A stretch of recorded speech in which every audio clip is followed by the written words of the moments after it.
Okay, so our first unit is overview of substation for 6 mark. Okay, first unit आहे आपलं overview of substation, full 6 mark साठी राहील.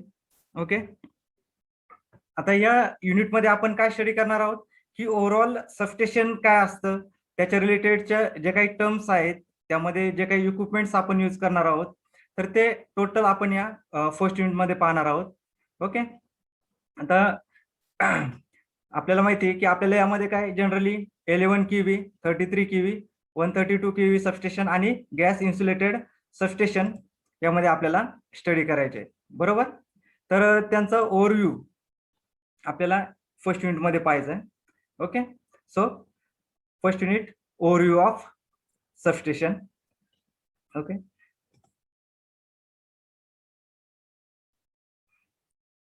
Last lecture मध्ये आपण topics पाहिले होते की फर्स्ट युनिट मध्ये आपल्याला कोणकोणते टॉपिक्स आहेत ते परत एकदा आपण ओव्हरलुक करूया. तर त्यामध्ये आहे सर्वांना व्यवस्थित क्लिअर दिसतंय स्क्रीन? हो.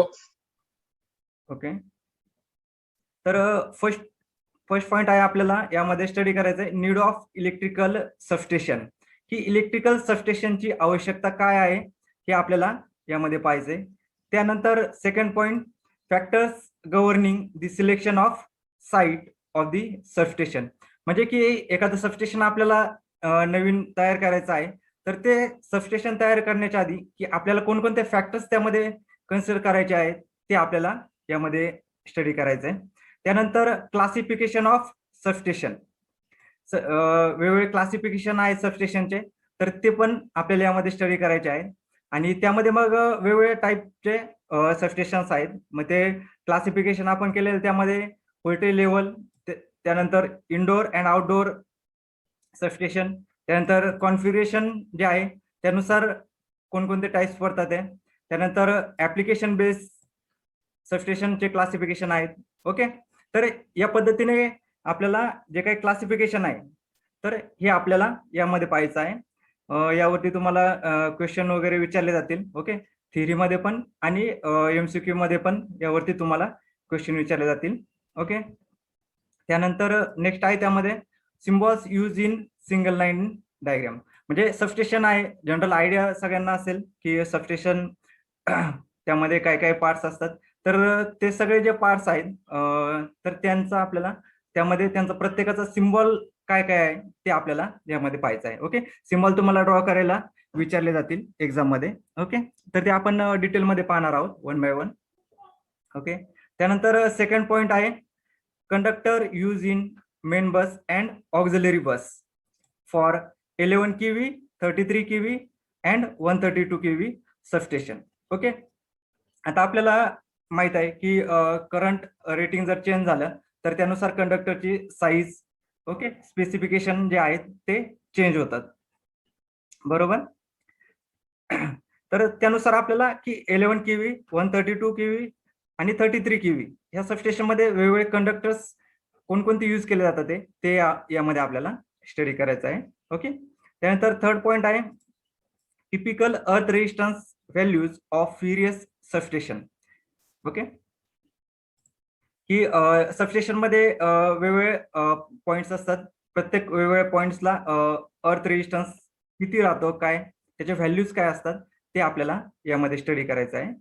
ओके, त्यानंतर structure as per IU rule, that means Indian electricity rule for 11 KV, 33 KV, 133 KV, sorry 132 KV substation and double pole structure.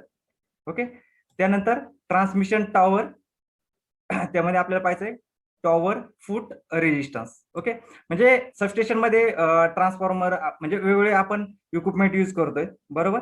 तर त्या प्रत्येक मध्ये अर्थ रेजिस्टन्सची व्हॅल्यू काय असेल तर ते यामध्ये आपल्याला स्टडी करायचंय. ओके, लक्षात येते. त्यानंतर फोर्थ पॉइंट आहे general safety rules to be followed to minimize the risk of electrical hazards in substation.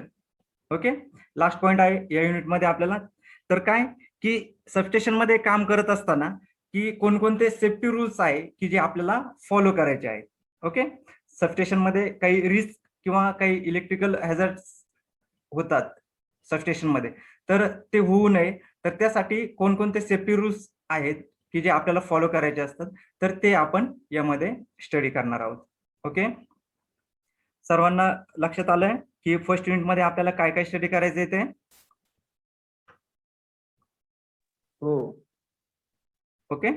So आपण वन बाय वन नेक्स्ट. आता फर्स्ट पॉइंट आहे व्हॉट इज सबस्टेशन. ओके. की सबस्टेशन म्हणजे काय? एखादी व्हिजिट झालेली आहे का सबस्टेशनला वगैरे?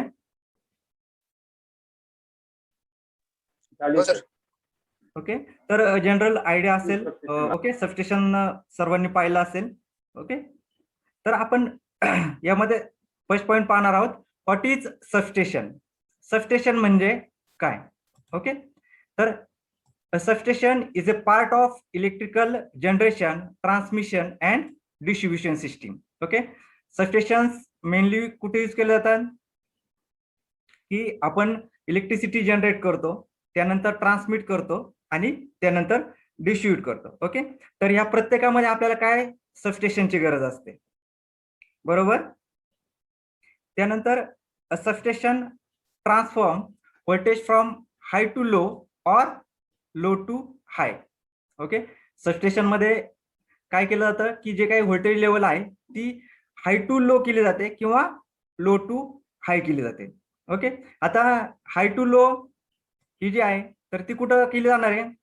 जे काय आपलं डिस्ट्रीब्युशन एंड आहे त्या ठिकाणी काय केलं ती की जे व्होल्टेज आहे ते हायर लेवलवरून लोअर लेवलवरती केलं जातं. त्यानंतर लो टू हाय. आता लो टू हाय हे जे आहे ते जनरेटिंग स्टेशन जे आहे त्या ठिकाणी आपण जे काही लो व्होल्टेज आहे ते आपण हाय करतो by using the substation. Okay. or perform any of several other important functions like switching, converting, etc. Okay. तर सबस्टेशन काय लक्षात आले सगळ्यांना? सबस्टेशन कशासाठी लक्षात येते ना सर्वांना? हो. ओके. काही डाऊट्स असतील विचारत चला, आणि किंवा एखादा पॉइंट नसेल समजला तर आपण रिपीट करत जाऊ. Okay. Okay. So this is about substation, की सबस्टेशन काय राहतं, त्या सबस्टेशनचा यूज काय हे आपल्याला जनरल एक आयडिया आली असेल. ओके. नेक्स्ट पॉइंट आहे नीड ऑफ इलेक्ट्रिकल सबस्टेशन. आता इलेक्ट्रिकल सबस्टेशनची आवश्यकता काय आहे की आपल्याला यामध्ये स्टडी करायचं आहे. ओके. आता ओव्हरऑल दोन टाईप मध्ये याचा आपण क्लासिफिकेशन केलेलं आहे, प्रॅक्टिकल कन्सिडरेशन आणि सेकंड आहे technical consideration. Okay.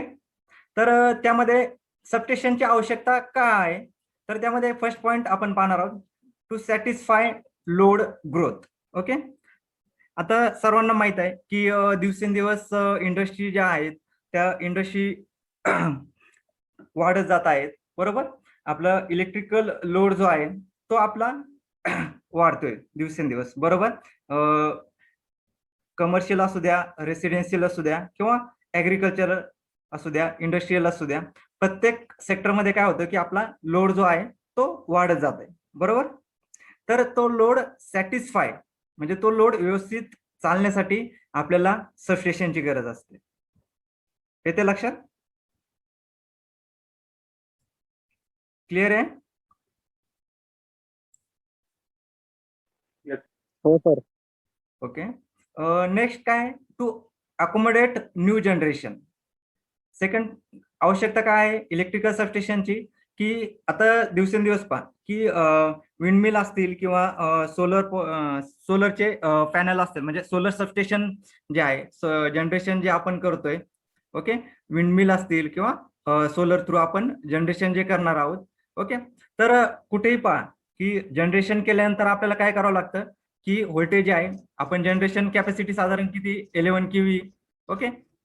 Generating capacity राहते तर 3.3 6.6 kV. ओके. तर ही जे व्होल्टेज लेवल आहे तर ते आपल्याला काय करावे लागते, इन्क्रीज करावे लागते. ओके. आता विंडमिल असतील, तुम्ही पहा विंडमिल तिथं जनरेशन होतं, किंवा सोलर सिस्टम जर असेल तर तिथं जनरेशन होतं. तर त्या ठिकाणी व्होल्टेज लेवल इन्क्रीज करण्यासाठी आपल्याला काय की सबस्टेशनची आवश्यकता असते. बरोबर. हा झाला सेकंड पॉइंट. त्यानंतर to maintain reliability requirement. Okay. Third आवश्यकता काय आहे सबस्टेशनची आपल्या, to maintain reliability requirement. Okay. तर आता सर्वांना माहित आहे की आपल्याला इलेक्ट्रिसिटी जनरेट केल्यानंतर ती ट्रान्समिट करावी लागते. बरोबर. त्यासाठी आपल्याला ट्रान्समिशन नेटवर्क तयार करावं लागतं. बरोबर. तर त्यासाठी आपल्याला सबस्टेशनची आवश्यकता असते. ओके. तर हे 3 पॉईंट झाले प्रॅक्टिकल कन्सिडरेशन. ओके. येथे लक्षात नीड ऑफ इलेक्ट्रिकल सबस्टेशन, तर त्यामध्ये आपण 3 पॉइंट्स पाहिले. इलेक्ट्रिकल सबस्टेशनची आवश्यकता काय आहे, तर फर्स्ट पॉइंट पाहिला आपण, to satisfy load growth, then to accommodate new generation, then to maintain reliability requirement. Okay. तर त्यानंतर टेक्निकल कन्सिडरेशन. टेक्निकल कन्सिडरेशन मध्ये फर्स्ट पॉइंट आहे to step up and step down AC voltage level. Okay. सबस्टेशनची main आवश्यकता काय असते, to step up and step down AC voltage. AC voltage जे आहे तर ते स्टेप अप किंवा स्टेप डाऊन म्हणजे व्होल्टेज हाय टू लो और लो टू हाय करण्यासाठी आपल्याला सबस्टेशनची आवश्यकता असते. ओके. त्यानंतर to break the power flow. Okay. To break the power flow. आता पॉवर फ्लो ब्रेक का करायची बरं, पॉवर आपल्याला ब्रेक का करावी लागते,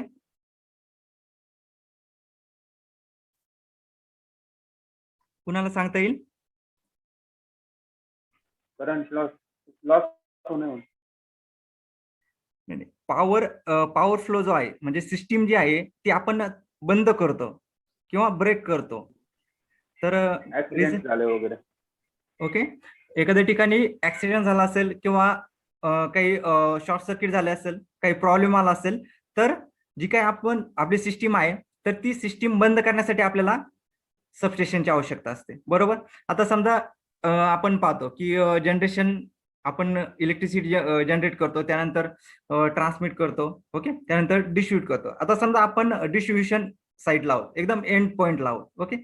समजा आपल्या जवळपास तिथं समजा एखादा फॉल्ट जर झाला असेल, ओके, तर आपल्याला तो फॉल्ट तिथल्या तिथे म्हणजे तेवढाच जिथं फॉल्ट झालेला आहे तेवढीच जो सप्लाय आहे इलेक्ट्रिकल सप्लाय तर तेवढाच बंद व्हायला पाहिजे. बरोबर.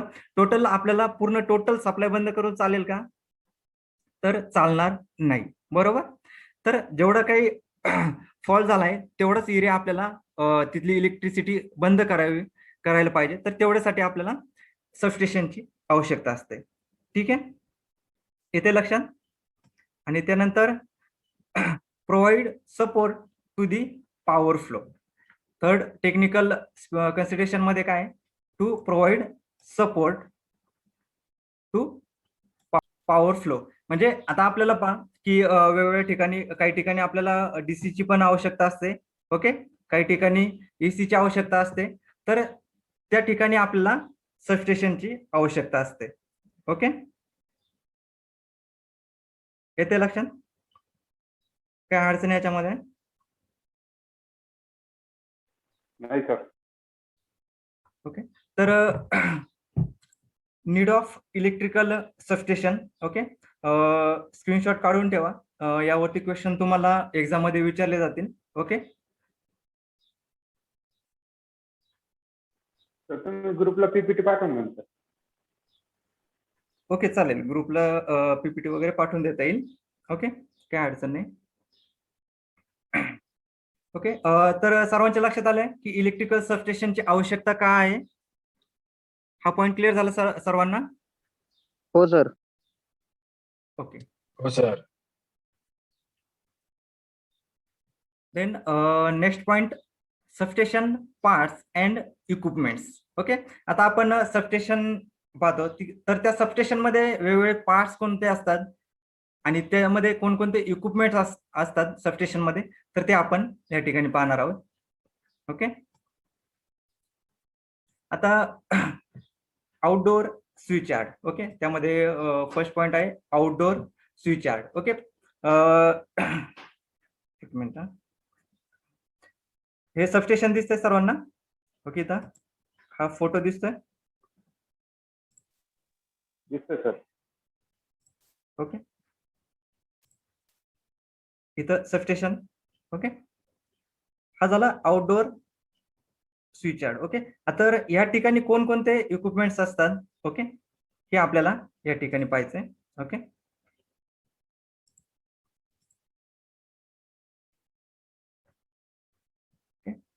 First is outdoor switchyard. Okay, तर त्यामध्ये फर्स्ट काय असतात? Incoming lines. Okay, incoming lines जो की आपल्याला इनपुट सप्लाय राहतो. त्यानंतर आउटगोईंग लाईन्स, सप्लाय सबस्टेशन मधून सप्लाय जो बाहेर जातो त्या आउटगोईंग लाईन्स असतात. त्यानंतर बसबार, त्यानंतर ट्रान्सफॉर्मर. ओके, त्यानंतर bus post insulator and string insulator. Okay, वेगवेगळे इन्सुलेटर आपण त्या ठिकाणी यूज करतोय स्विच यार्ड मध्ये. ओके, त्यानंतर substation equipment such as circuit breakers, isolators.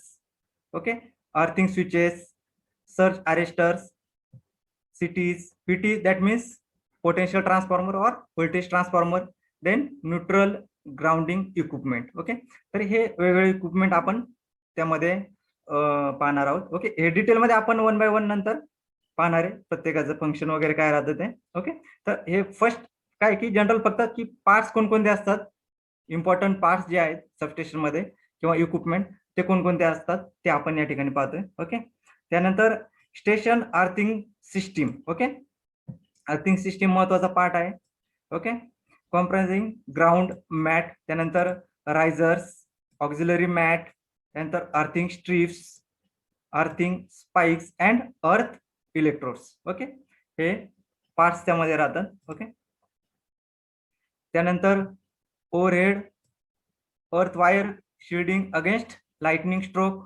Okay, त्यानंतर गॅलोनाइज स्टील स्ट्रक्चर फॉर टावर्स, त्यानंतर गॅन्ट्रीज, त्यानंतर equipment support. Okay, total steel structure राहतं सबस्टेशन मध्ये, सर्वांनी पाहिलं असेल. त्यामध्ये टावर्स, गॅन्ट्रीज किंवा वेगळे इक्विपमेंटला सपोर्ट देण्यासाठी स्टील स्ट्रक्चर त्यामध्ये यूज केलेलं असतं. ओके, त्यानंतर PLCC equipment including line trap, त्यानंतर tuning unit, coupling capacitors. Okay, हे त्यामध्ये यूज केले जातात. त्यानंतर पॉवर केबल्स राहतात. Okay, then control cables for protection and control. Okay, त्यानंतर रोड्स राहतात सबस्टेशन मध्ये आपल्याला ट्रॅव्हलिंग करण्यासाठी, रोड्स, त्यानंतर रेल्वे ट्रॅक्स, त्यानंतर केबल ट्रेंचेस. आता रेल्वे ट्रॅक का राहतात माहिती सबस्टेशन मध्ये?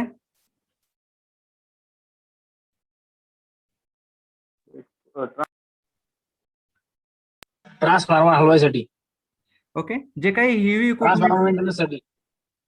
येस. ओके, जे काही हेवी इक्विपमेंट्स आहेत, जसं की ट्रान्सफॉर्मर असतील. ओके, बाकी जे काही हेवी इक्विपमेंट्स आहेत, तर समजा आपल्याला नवीन रिप्लेस करायचे किंवा नवीन इन्स्टॉल करायचे, तर ते हेवी इक्विपमेंट्स आणण्यासाठी आपल्याला रेल्वे ट्रॅकची आवश्यकता असते.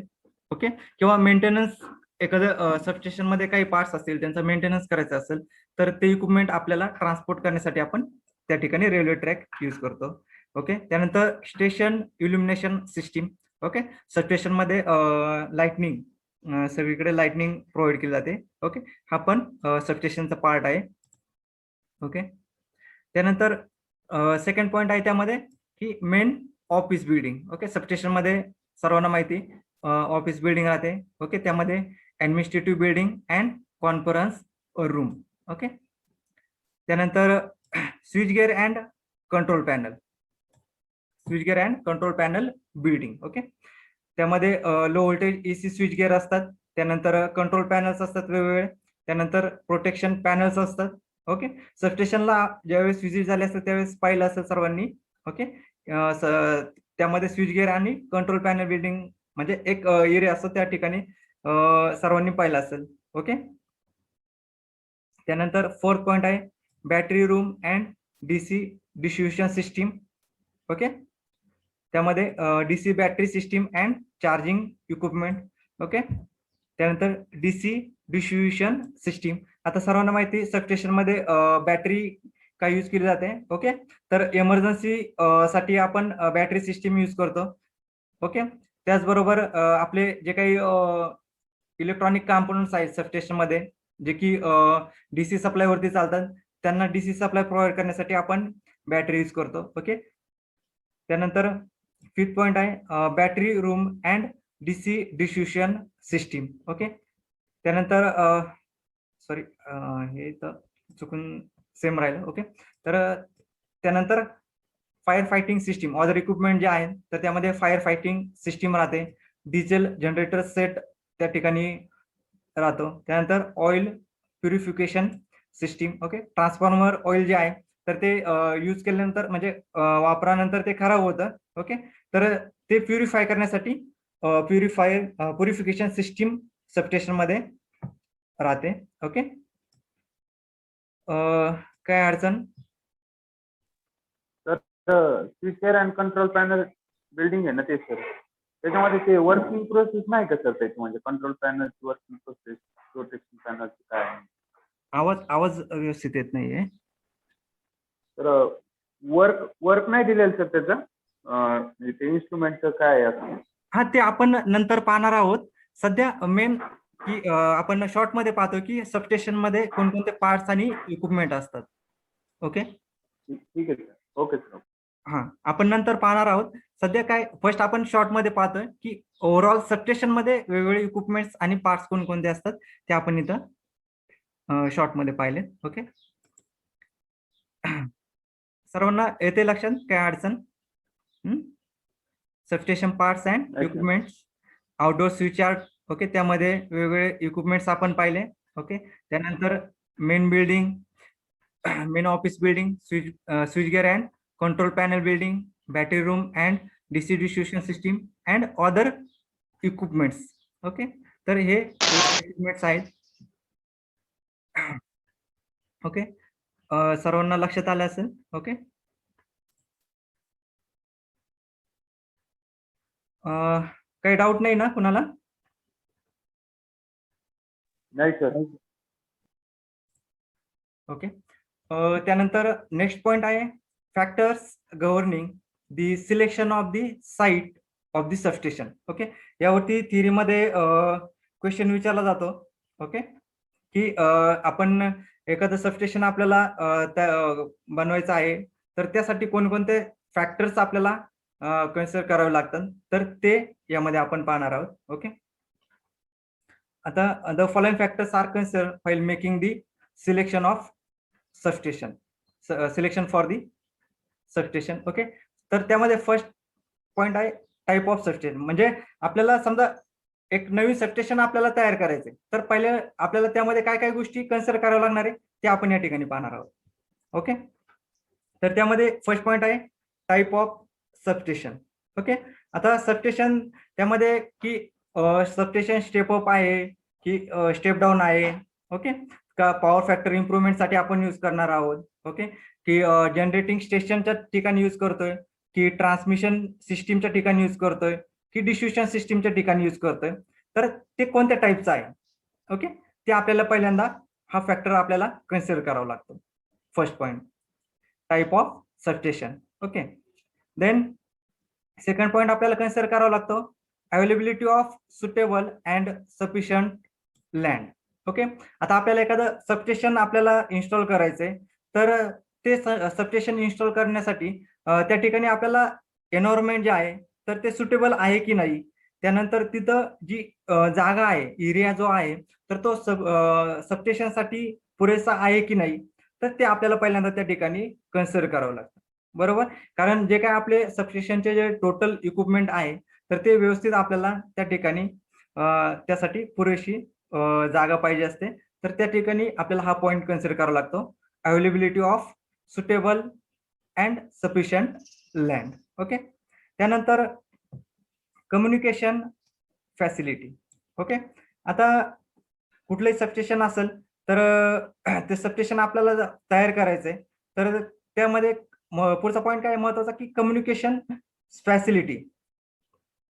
कम्युनिकेशन फॅसिलिटी म्हणजे काय की आपल्याला आपले जे काही कर्मचारी वगैरे असतात म्हणजे स्टाफ वगैरे जो आहे तर त्यांना जाण्या येण्यासाठी म्हणा किंवा बाकीचे जे काही आपले ट्रान्सपोर्टेशन असेल बाकी तर त्यासाठी कम्युनिकेशन फॅसिलिटी म्हणजे आपण जिथं सबस्टेशन इन्स्टॉल करणार आहोत त्या ठिकाणावरून व्यवस्थित आहे की नाही ते आपल्याला त्या ठिकाणी कन्सिडर करावं लागतंय. ओके. त्यानंतर नेक्स्ट पॉइंट आहे ऍटमॉस्फेरिक पोल्युशन. ओके. आता आपल्याला माहिती आहे की वेगवेगळा एरिया असेल तर त्या वेगवेगळ्या एरियानुसार काय राहतं की वातावरणामध्ये पोल्युशनचं प्रमाण हे वेगवेगळं राहतं. बरोबर.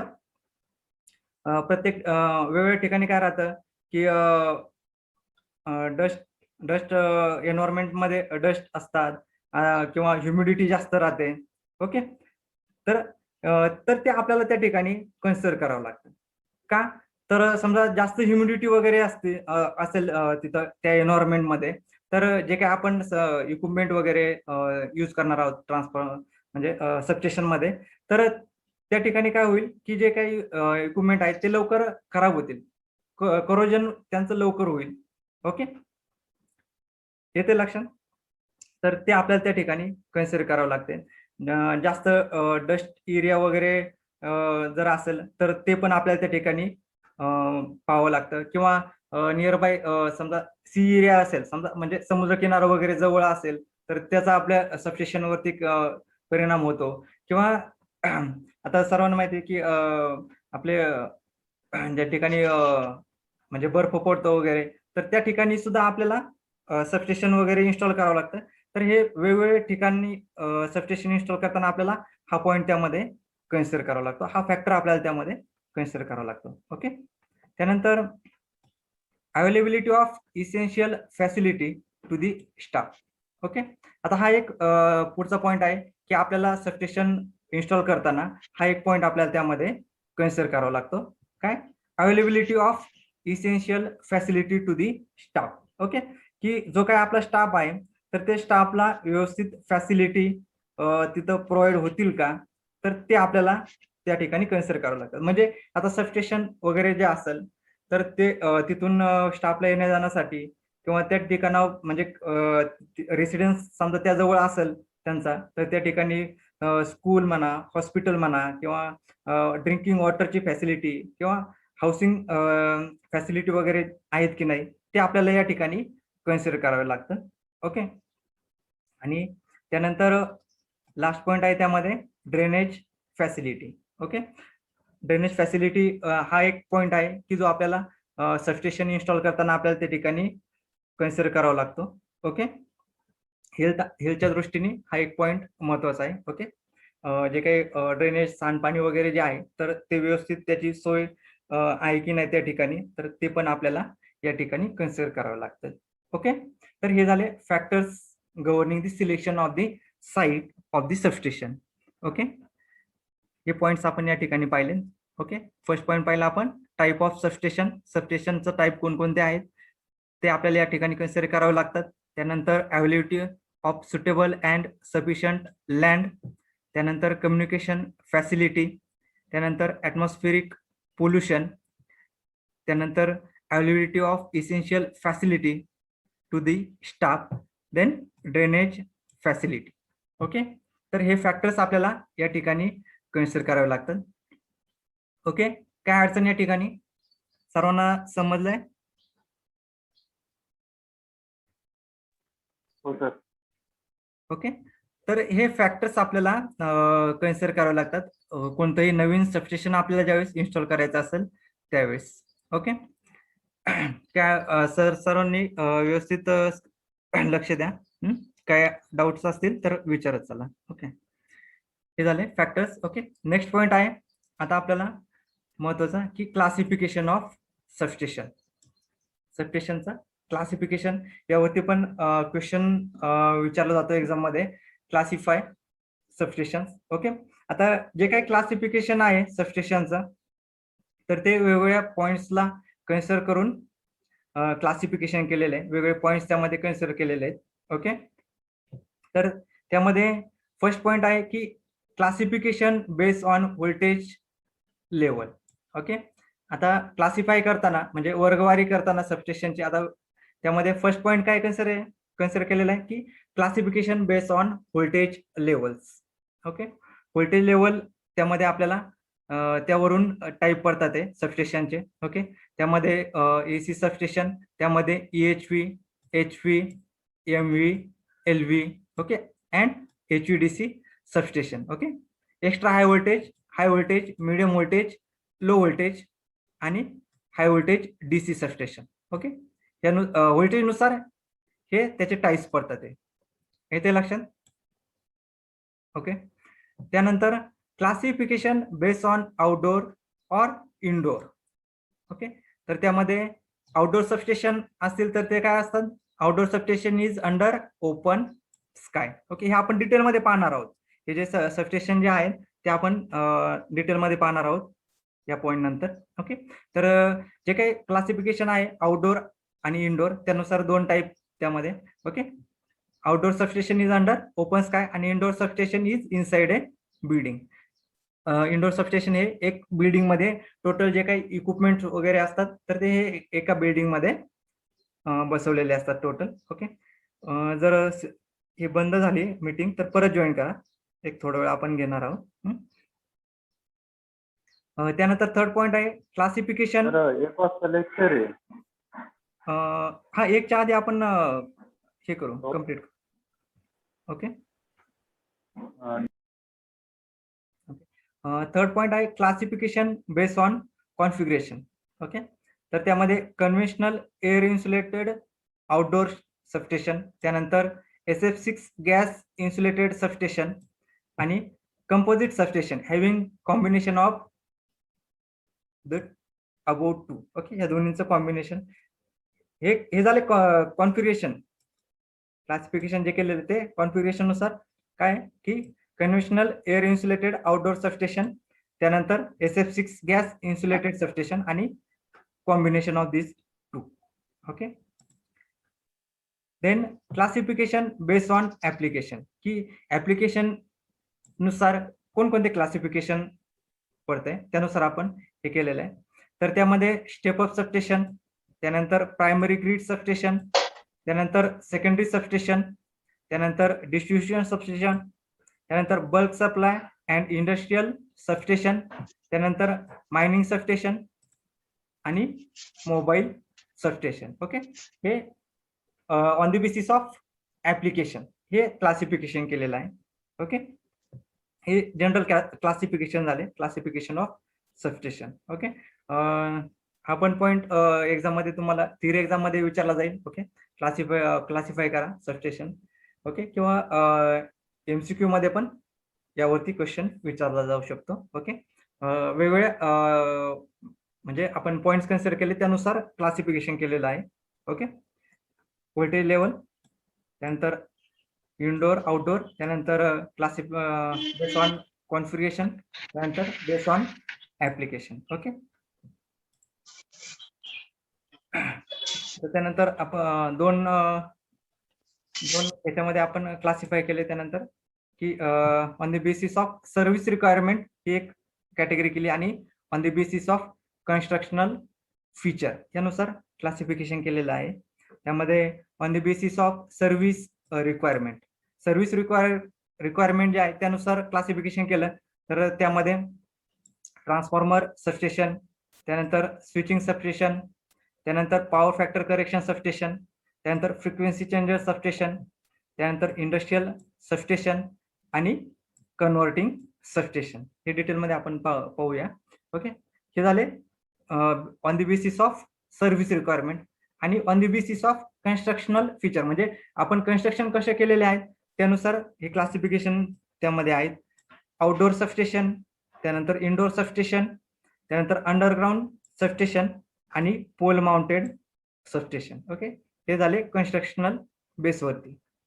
ओके, आता वन बाय वन आपण ते एक पाहू. ओके, तर ट्रान्सफॉर्मर सबस्टेशन.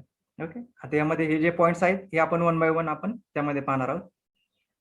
त्यामध्ये फर्स्ट आहे transformer substation. Okay, transformer substation त्यामध्ये काय की those substation which change the voltage level are called transformer substation. Okay, voltage level आपल्याला माहिती हाय टू लो किंवा लो टू हाय करण्यासाठी आपण ट्रान्सफॉर्मर यूज करतो, तर त्याला काय म्हणायचंय ट्रान्सफॉर्मर सबस्टेशन. ओके, ओव्हरऑल लक्षात येत असेल तुम्हाला. Okay, transformer substation.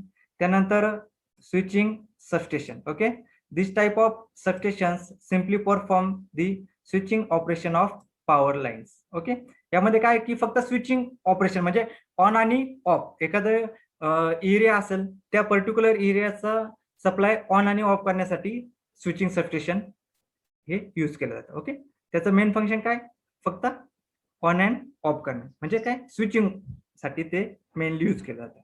Okay, then power factor correction substation. Okay, आपल्याला माहिती की पॉवर सिस्टीम मध्ये पॉवर फॅक्टर हा खूप महत्वाचा पार्ट आहे.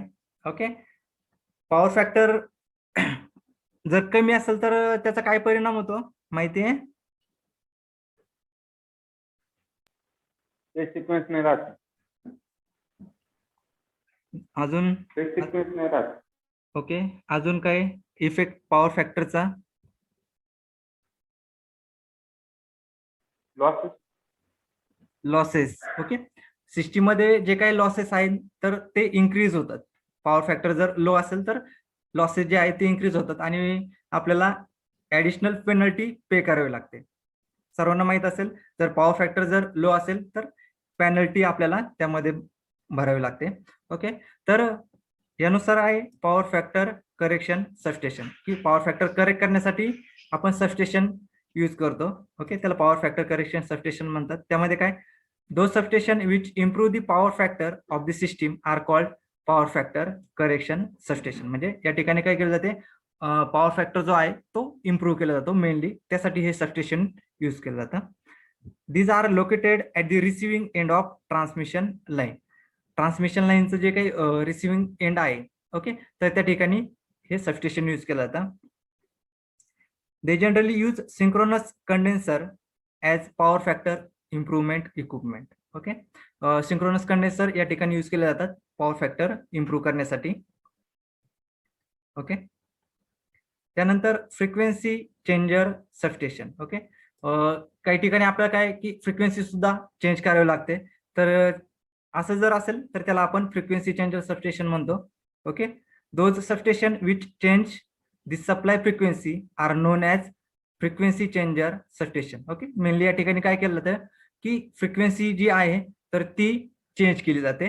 ओके, त्यानंतर such a frequency change may be required for industrial utilization. म्हणजे इंडस्ट्रीमध्ये आपण आपल्याला फ्रिक्वेन्सी चेंज करावी लागते तर त्या ठिकाणी आपण हे सबस्टेशन यूज करतो. ओके, त्यानंतर converting substation. Okay, use to convert AC power into DC power by using static converting devices like SCR, silicon controlled rectifier. Okay, converting substation मध्ये काय झालं काय केलं जातं की AC पॉवर जी आहे तर ती DC मध्ये कन्वर्ट केली जाते. ओके, तर ते झालं कन्व्हर्टिंग सबस्टेशन आणि त्यामध्ये काय यूज केलं जातं mainly SCR that means silicon controlled rectifiers use केले जातात कन्व्हर्जनसाठी. Okay,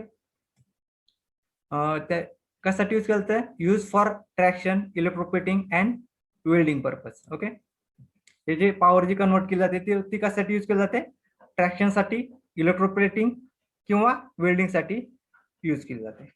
okay,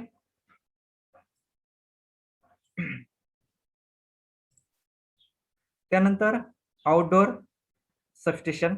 okay, outdoor substation म्हणजे काय की सिम्पली अंडर दी स्काय आपण ते इन्स्टॉल करतो म्हणजे बाहेर इन्स्टॉल केलेले असतात आणि त्यामध्ये काय की VP per this type of substation when voltage is above 66 kV. म्हणजे व्होल्टेज जर 66 kV पेक्षा जास्त असेल तर त्या ठिकाणी आपण आउटडोर सबस्टेशन यूज करतो. Okay, because of such a voltage the clearance between conductor and the space required for switches, circuit breaker and other equipment becomes so great that is not economical to install the equipment indoor.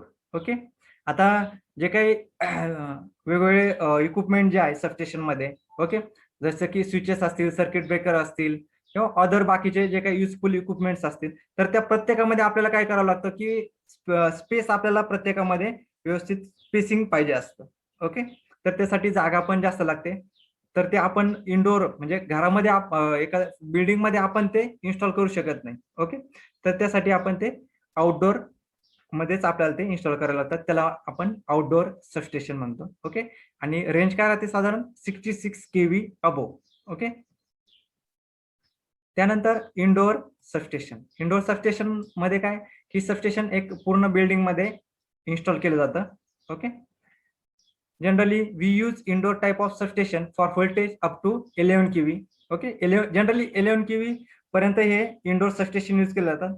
पण काही काही केसमध्ये काय की up to 66 kV पर्यंत आपण म्हणजे use करू शकतो इंडोर सबस्टेशन. ओके, काय ज्या ठिकाणी काय असेल atmosphere is contaminated with impurities, म्हणजे ज्या ठिकाणी इम्प्युरिटीज वगैरे असतील अशा वातावरणामध्ये आपण मेनली काय करतो की इंडोर सबस्टेशन यूज करतो. ओके, जे काही टोटल इक्विपमेंट असतील तर ते टोटल इक्विपमेंट काय केले जातात की एका बिल्डिंग मध्ये टोटल इक्विपमेंट इन्स्टॉल केले जातात. ओके, तुम्हाला एक लक्षात येत असेल. ओके, हे झालं इंडोर टाइप सबस्टेशन. ओके, त्यानंतर अंडरग्राउंड सबस्टेशन. अंडरग्राउंड म्हणजे काय की जमिनीच्या खाली टोटल सबस्टेशन जे आहे ते टोटल जमिनीच्या खाली इन्स्टॉल केलं जातं. ओके, तर का तर त्यामध्ये काय this type of substation is preferred in highly populated areas. Okay, ज्या ठिकाणी जास्त लोकसंख्या आहे म्हणजे त्या ठिकाणी जे काही स्पेस आहे ती अवेलेबल नसते. Okay, where the space availability is limited and costly too. Okay, म्हणजे ज्या ठिकाणी एरिया खूप कमी आहे आणि त्यामध्ये जागेची व्हॅल्यू पण खूप जास्त आहे. ओके, जास्त लोकसंख्येचं म्हणजे तिथं एरिया आहे, तर त्या ठिकाणी आपल्याला काय करावं लागतं अंडरग्राउंड सबस्टेशन आपल्याला यूज करावं लागतं. ओके, आणि त्यामध्ये लास्ट आहे pole mounted substation. Okay, pole mounted generally आपण पोल माउंटेड सबस्टेशन पाहिले असतील. ओके, ही जे काही पोल वरती इन्स्टॉल केले जातात. ओके, टोटल जे आहे स्ट्रक्चर जे आहे तर ते पोल वरती माउंट केलं जातं, त्याला पोल माउंटेड सबस्टेशन म्हणतात. ओके, त्याची कॅपॅसिटी पण कमी राहते. Okay, this is outdoor substation with equipment install overhead on H pole or 4 pole structure. H pole म्हणजे काय की त्यामध्ये 2 पोल यूज केले जातात. ओके, या टाइप मध्ये, आणि 4 पोल स्ट्रक्चर मध्ये 4 पोल इन्स्टॉल केले जातात. ओके, आणि त्यामध्ये ते म्हणजे ट्रान्सफॉर्मर वगैरे जे आहे बाकीचे इक्विपमेंट जे आहे ते इन्स्टॉल केले जातात. Okay, and this is use for voltage up to 11 kV and in some cases voltage is up to 33 kV. Okay, this is pole mounted substation. Okay, तर हे वेगवेगळ्या टाईपचे सबस्टेशन्स आहेत. ओके, सर्वांना लक्षात आले पॉइंट्स? हो, ओके, काही अडचण नाही ना सर्वांना म्हणजे समजतंय? समजते सर. ओके, जर फास्ट वगैरे होत असेल तर तसं सांगत चला. ओके, किंवा एखादा पॉइंट जर समजला नसेल तर सांगत चला, आपण रिपीट करत जाऊ. ओके, काय अडचण? आहे सर.